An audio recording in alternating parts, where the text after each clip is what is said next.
Bien-aimés dans le Seigneur, merci une fois de plus pour l'attention que vous nous accordez une fois de plus aujourd'hui, parce que nous vous avons demandé vraiment de prendre l'habitude de nous suivre pour découvrir des grandes choses, des grands mystères, pour que vous puissiez découvrir le secret, surtout cela, le secret. Vous pouvez être dans l'église pendant plusieurs années, mais vous n'avez pas le secret. Il y a un seul secret. Et ce secret-là, le Seigneur l'avait fait découvrir à l'apôtre Paul. Et cela a été sur révélation. L'apôtre Paul a dû découvrir le secret qui était dans tout ce que nous sommes en train de faire. Suivez cette émission, ne zappez pas. Vous êtes dans l'église, vous avez fait longtemps, vous avez beau prier, vous avez beau chanter, vous avez travaillé, vous avez servi le Seigneur. Mais ne manquez pas d'avoir un but, un objectif. Le Seigneur Jésus nous aime. Dans l'émission précédente, nous avons parlé du sel de la terre. Et c'est le Seigneur Jésus-Christ lui-même, dans l'évangile de Matthieu, en son chapitre 5e, au verset 13e. Je voudrais que nous puissions quand même rafraîchir notre mémoire en faisant encore une fois la lecture de ce passage. Nous allons lire les deux versets, le 13 et le 14. C'est vous qui êtes le sel du monde. Mais si le sel perd son goût, comment pourrait-on le rendre de nouveau salé? Il n'est pas bon à rien. On les jette dehors et les gens marchent dessus. 14. C'est vous qui êtes la lumière du monde. On n'allume pas une lampe pour la mettre sous un seau. Au contraire, on la place sur son support, d'où elle éclaire tous ceux qui sont dans la maison. C'est ainsi que votre lumière doit briller devant les hommes afin qu'ils voient le bien que vous faites et qu'ils louent votre Père qui est dans les cieux. Que le Seigneur bénisse sa parole. La parole de Dieu est la seule vérité qui soit. Il n'y a plus de polémique là-dessus, parce que la parole elle-même nous le dit dans Jean au chapitre 17, verset 17e. Vous pouvez vérifier si vous avez votre Bible avec vous, mais je vous ai déjà dit que quand nous commençons cette émission de l'Église évangélique, vient, meurt et ressuscite avec le Seigneur. Nous vous avons toujours demandé d'avoir un calepin à vos côtés, d'avoir un stylo à billes ou d'avoir une Bible pour que vous puissiez lire, pour que vous ayez le temps à vous aussi de pouvoir vérifier et de comprendre certaines choses, parce que nous n'aimerions pas que les choses que nous sommes en train de vous dire soient comme des choses venant de notre tête. Parce que dans notre Église, nous avons un principe, c'est que nous faisons la preuve par la Bible. C'est-à-dire, tout ce que nous disons, nous devons le vérifier dans la parole de Dieu.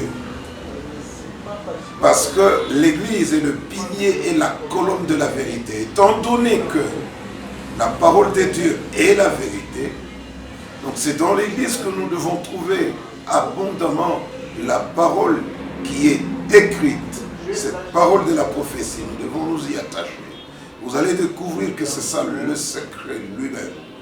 Si vous êtes dans une église là où la parole est négligée, elle est foulée aux pieds, vous êtes dans une assemblée là où la parole joue un rôle de second plan ou d'arrière-plan, je suis désolé de vous dire que vous n'êtes pas dans une bonne, vous n'êtes pas plutôt à une bonne adresse. Parce que le secret, c'est celui-là, pour que nous soyons co-héritiers de Jésus-Christ. Je pourrais vous le prouver d'ici à la fin de l'émission si le Seigneur nous en fait la grâce. Le sel a pour rôle de pouvoir combattre la pourriture. Christ qui a dit, vous le sel, si vous arrivez à perdre votre goût du sel, avec quoi vous rendra-t-on salé? C'est impossible. Lui, il est créateur de toutes choses. Il nous dit qu'il n'y a rien d'autre avec lequel on pourra vous rendre votre goût, votre saveur salée. Ce sera difficile. Nous avons dit dans l'émission passée que le chrétien qui, après avoir découvert les choses spirituelles, les choses de Dieu, celui qui a goûté aux bonnes choses, celui qui a goûté à la bonne parole, celui qui a reçu le Saint-Esprit, celui qui a servi le Seigneur, s'il peut lui arriver une fois de pouvoir tomber, ça va être quasiment impossible de le ramener à la repentance. Ce sera impossible, c'est la parole de Dieu qui dit cela. Mais nous voyons que les hommes sont en train de vouloir faire des choses qui sont contraires à ce que le Seigneur lui-même a dit. Si nous prenons l'épître aux Hébreux, en son chapitre 4e, le verset 6e, la parole de Dieu me dit ceci. Ceux qui ont reçu la bonne nouvelle, les premiers, n'ont pas obéi. Alors, ils ne sont pas entrés dans le repos de Dieu. D'autres peuvent donc encore y entrer. Il y a des hommes et des femmes qui sont dans la maison de Dieu, qui sont en train de s'attarder sur leur palmarès, sur le nombre de temps, sur le nombre de jours qu'ils ont passés dans la maison de Dieu. Mon bien-aimé, quand le Seigneur Jésus nous a dit que nous devons persévérer, c'est-à-dire chaque jour, nous devons raviver, ranimer notre foi. Et la foi, elle ne nous vient qu'en écoutant la parole de Dieu qui est la vérité. Nous avons dû donner d'ailleurs la précision qui est biblique concernant la vérité. La vérité n'est pas relative comme d'autres peuvent vous le dire. La seule vérité qui puisse être sous le soleil, c'est la parole de Dieu. C'est dans Jean au chapitre 17, le verset 17. Que ne voyons-nous pas aujourd'hui, mon bien-aimé? Nous sommes en train de faire un petit recul sur ce que nous avons dit dans l'émission précédente pour vous qui n'avez pas eu l'occasion de suivre. Mais vous pouvez toujours nous chercher sur le web, vous allez nous trouver, vous allez chercher la partie du sel de la terre. Nous sommes le sel, nous sommes aussi la lumière. Aujourd'hui, nous allons prendre la partie, l'aspect lumière pour nous.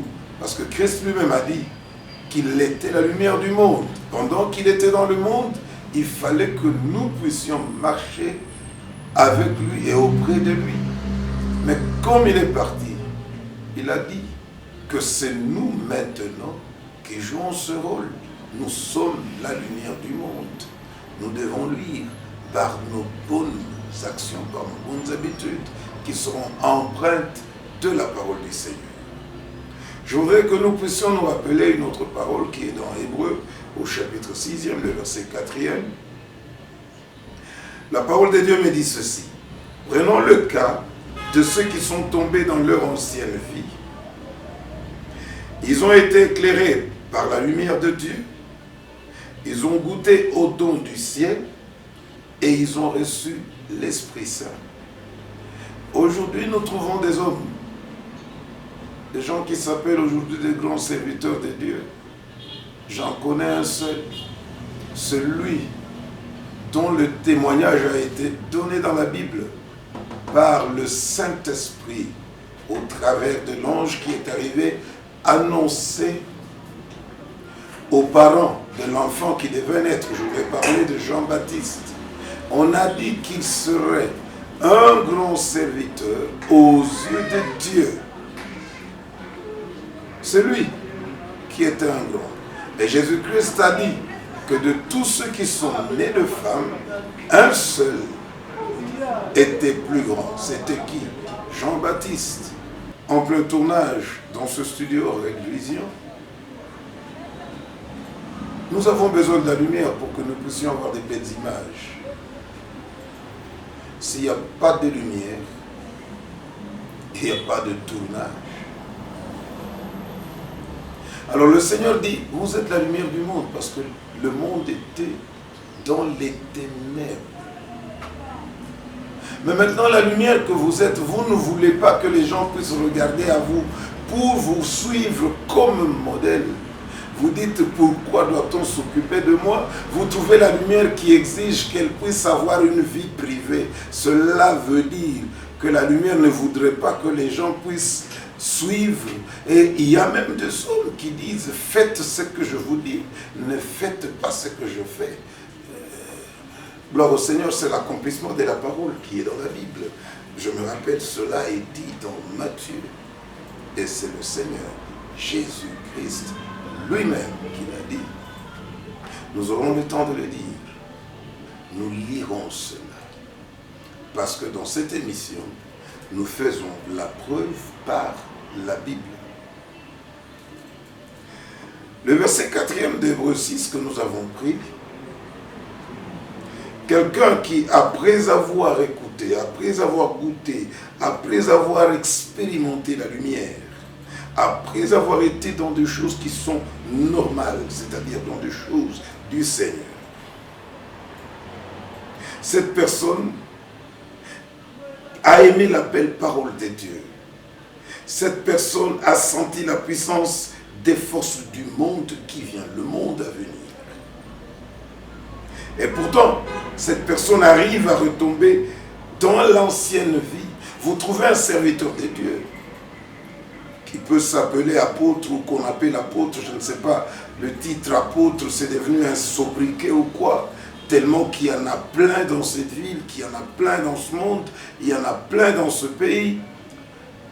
À chaque coin de la rue, vous trouvez des apôtres, je ne sais pas d'où ils sont venus, cela est à la mode aujourd'hui. Si vous n'êtes pas apôtre, si on ne vous appelle pas apôtre, vous êtes moins serviteur de Dieu. C'est regrettable, c'est décevant. Ne vous laissez pas tromper par les prophètes qui vivent parmi vous. Je reprends. Voici encore un message du Seigneur de l'univers, Dieu d'Israël. 2 points. C'est une citation. Ne vous laissez pas tromper par les prophètes qui vivent parmi vous, ni par ceux qui sont en train de prédire l'avenir.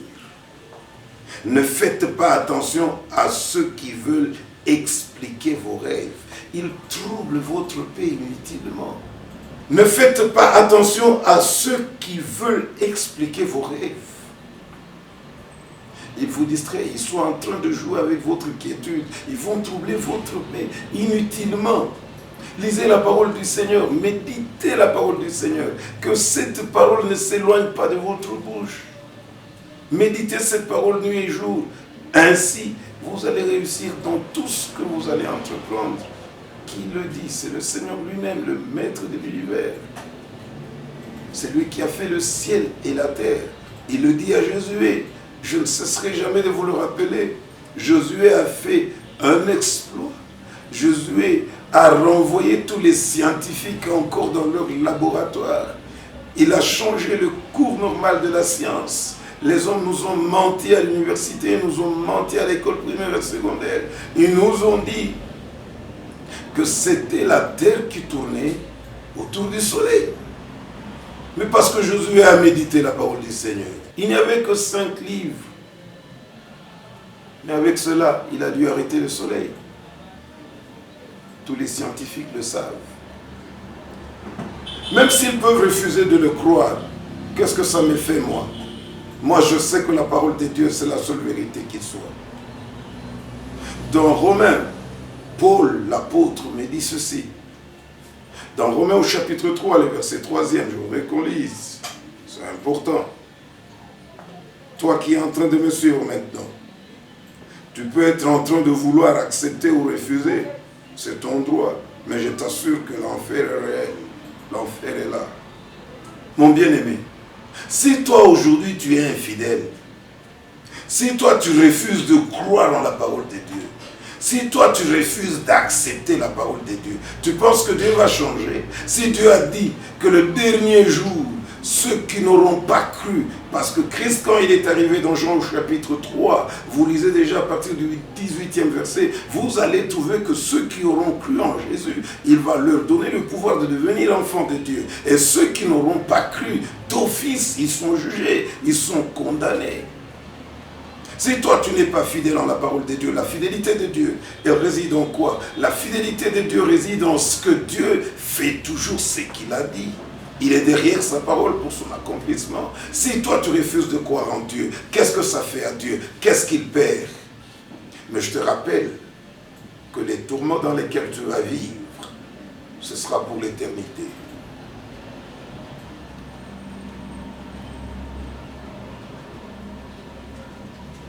Mon bien-aimé, ne perds pas ton temps. Tu peux te dire apôtre, tu peux te dire prophète, il n'y a aucun problème. C'est peut-être parce que tu es ignorant, tu ne connais pas ce que tu es en train de dire ou ce que tu es en train de faire. Parce qu'il y a tellement des apôtres, parce qu'il y a beaucoup de prophètes. Quand quelqu'un vous dira, regardez, le Messie est ici, ou bien regardez, le Messie est là, ne le croyez pas. Aujourd'hui, il y a des gens qui disent à d'autres, quittez là où vous êtes, venez chez nous. Jésus est ici, Jésus est là-bas, Jésus est à la montagne. Les gens vont faire le pèlerinage jusque dans la tombe du Christ. Mais lui-même a dit aux gens qui sont allés là-bas, on leur a dit, pourquoi cherchez-vous parmi les morts celui qui est vivant, celui qui est ressuscité? Oh Seigneur, ils n'ont pas d'intelligence, ils ne veulent pas me connaître. Voilà pourquoi vous allez trouver des grandes personnes que l'on est en train d'envoûter avec des paumes, avec de l'eau bénite. Tout ça, c'est pour que ça fasse quoi? Que le Seigneur nous pardonne pour notre égarement. Mais si vous refusez de croire en la vérité, le Seigneur va encore vous envoyer un esprit d'égarement pour que vous puissiez croire davantage le mensonge. C'est dans 2 Thessaloniciens, au chapitre 2e, le verset 8 et 9. Et là, c'est pour qu'il vous frappe correctement et sérieusement. Qui va plaider en votre faveur? C'est maintenant le temps pour vous, le temps de la grâce, pour que vous puissiez croire au Seigneur. La parole de Dieu est là pour corriger. Sûrement qu'il y a des erreurs. Tu peux avoir cru au Seigneur, mais tu as commis des erreurs. Que des erreurs dans ton parcours. Mais aujourd'hui, si tu entends et que cette parole te touche, pourquoi ne pas donner ton cœur au Seigneur? Pourquoi ne pas te repentir? Pourquoi ne pas changer? Toi qui te nommes aujourd'hui apôtre, toi qui te nommes aujourd'hui bishop, pourquoi tous ces titres? Pourquoi tout ça? Ah, je comprends. Vous êtes à la recherche de la gloire. Mais Christ a dit, tout celui qui parle de lui-même, il cherche sa propre gloire. Mais moi, je ne cherche pas ma propre gloire, parce que je connais celui qui cherche la gloire. C'est Dieu le Père, a dit Jésus-Christ. Que le Seigneur nous aide. Vous sentirez que mon message est ponctué toujours par une demande de pardon. On doit toujours demander pardon à notre Seigneur, parce qu'il a dit, voilà ce que vous devez enseigner à ce peuple. Enseignez-leur la repentance, qu'ils se convertissent et qu'ils abandonnent de faire le mal, qu'ils se répandent, qu'ils demandent pardon. La parole ne déclare-t-elle pas que tous sans péché sont privés de la gloire de Dieu? Et nous continuons toujours à pécher, nous faisons des choses qui ne sont pas du genre à plaire à notre Seigneur. Et dans l'évangile de Marc au chapitre 13e, la parole que nous lisions disait ceci.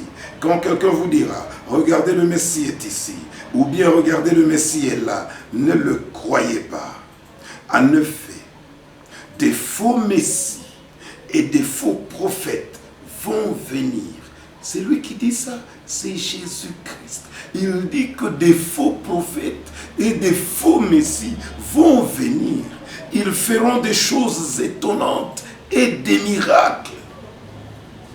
Nous allons parler, nous allons longuement nous attarder sur des choses que vous connaissez, que vous semblez connaître ou comprendre, mais à la lumière de la parole du Seigneur, et vous et moi nous découvrirons que nous ne connaissions pas encore comme nous devrions connaître. Ils feront des choses étonnantes et des miracles pour tromper, si possible, même ceux que Dieu a choisis. Le 23e verset, Christ dit donc, vous faites attention, je vous ai prévenu de tout ce qui va arriver. Qui dit ça? Jésus-Christ, le patron de l'Église, c'est lui, le Seigneur des Seigneurs. aujourd'hui, nous avons des gens qui s'autoproclament prophètes, archibishops. Il y a des hommes et des femmes. Nous en trouvons même. Il y a même des... C'est formidable. Que Dieu nous pardonne. Que Dieu nous pardonne. Nous devons faire très attention. Nous vivons les temps de la fin. Alors le Seigneur nous a prévenus dans Jérémie que nous avons lu. Il a dit, n'écoutez pas ces gens-là. Je ne les ai pas envoyés. C'est Dieu qui les dit. Attendez, je voudrais qu'on prenne cette parole-là. Elle est dans Jérémie. Jérémie, chapitre 29. Nous étions au verset 8e. Nous l'avons déjà lu. Nous disons, nous allons lire maintenant le 9e. Ils disent qu'ils parlent de ma part. C'est Dieu qui dit. Ces prophètes-là qui viennent chez vous, ils disent qu'ils parlent de la part de Dieu. Mais c'est faux. Je suis en train de lire. Vous avez votre Bible. Prenez et lisez. Jérémie 29, le verset 9e. Ces faux prophètes-là, ces faux Christ-là, ces faux Messie qui viennent vous tracasser chez vous. Dieu me montre, Dieu me dit, Dieu a dit ceci, Dieu a fait cela. Ce sont des aventuriers de tous bords. Ils disent qu'ils parlent de ma part. Mais c'est faux, il y a point. Je lis dans Louis II. Je ne les ai pas envoyés, c'est Dieu qui dit. Voilà ce que le Seigneur déclare. Vous pouvez souligner dans votre Bible. Vous allez réagir sur notre page Facebook. Vous allez avoir toutes les coordonnées. Vous aurez des numéros de contact. Vous allez nous dire des choses qui peuvent nous aider à pouvoir avancer pour que l'évangile soit propagé de la bonne manière. Mais je pense que si vous avez découvert quelque chose aujourd'hui et que le cœur vous dit que vous devez vous repentir, faites-le. N'attendez pas demain. C'est aujourd'hui votre jour. Ne perdez pas votre temps. Faites attention à ces gens-là. C'est la parole de Dieu qui le dit. Aujourd'hui, le véritable ministère, pour que quelqu'un soit véritablement serviteur de Dieu, pour qu'il soit respecté, honoré, qu'on porte son sac, il faut qu'il vienne vous dire que j'ai vu, je vois. Quelqu'un me dit, l'esprit me dit, non, ça c'est l'esprit de divination. Rentrons à la parole de Dieu. C'est le plus important. Christ nous a déjà prévenu dans Marc, chapitre 13, le verset 22 et 23. Il a dit, c'est votre affaire, je vous aurai prévenu. C'est ce que ça dit dans d'autres versions. Nous allons prendre toujours dans la parole du Seigneur, parce que je vous ai dit l'autre fois que je ne peux pas enseigner avec un seul verset. Autrement, je vais dire des choses qui viennent de moi. La parole de Dieu s'interprète par elle-même. Un verset appelle un autre, appelle un autre, et appelle un autre, et appelle un autre. C'est comme cela. Christ, quand il est arrivé, je vous ai dit qu'il n'y avait pas d'évangile selon Matthieu, qu'il n'y avait pas de 1 Corinthiens, 2 Corinthiens ou que sais-je encore. Mais Christ disait aux hommes et aux femmes, n'avez-vous pas lu? Ah, donc la parole de Dieu, c'est de la Genèse à l'Apocalypse. Faites attention. Attention aux aventuriers. De toutes les façons, il y a des hommes qui, en apparence, sont en train de servir le Seigneur, mais ils sont contre ce qui fait la puissance de la croix de Jésus. C'est malheureusement déplorable, mais c'est la réalité. Nous retournons à notre texte de base qui est dans Matthieu au chapitre 5e, le verset 13 et 14.